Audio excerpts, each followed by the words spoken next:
আরজিকর হত্যাকাণ্ডের প্রতিবাদ হাইকোর্টের অনুমতিতে বৃহস্পতিবার থেকে ধর্মতলায় ধর্নায় বসে বঙ্গ বিজেপি। শনিবার বিজেপির এই ধর্না কর্মসূচির তৃতীয় দিন।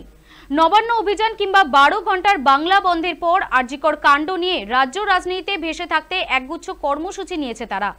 শনিবার ধর্না মঞ্চে দেখা যায় বিজেপি নেতা দিলীপ ঘোষ, রুদ্রনীল ঘোষ, বিজেপির একাধিক বিধায়ক, রাজ্য স্তরের নেতা ও কর্মী সমর্থকদের। এর আগে শ্যামবাজারে 5 দিনের কর্মসূচিতে ছিল বিজেপিরা। লক্ষ্মীবার থেকে আরো বড় কর্মসূচি শুরু হয় বিজেপির। বৃহস্পতিবার ও শুক্রবার ধর্মতলায় ধর্না মঞ্চে প্রথম সারির বিজেপি নেতাদের একযোগে মুখ্যমন্ত্রী মমতা বন্দ্যোপাধ্যায়কে নিশানা করতে দেখা যায়। শনিবারও তার অন্যথা হলো না। বুধবারই এই অবস্থান মঞ্চ করার অনুমতি দিয়েছিল হাইকোর্টের বিচারপতি রাজস্বী ভরদ্বাজের সিঙ্গল বেঞ্চ। সেই নির্দেশেরই আংশিক সংশোধন চেয়ে এদিন সংশ্লিষ্ট বিচারপতির এজলাসেরই দ্বারস্থ হয় রাজ্য। কিন্তু বিচারপতি জানিয়ে দেন, যেহেতু অবস্থান শুরু হয়ে গিয়েছে, মঞ্চ বাধা হয়ে গিয়েছে, তাই এখন কিছু করার নেই।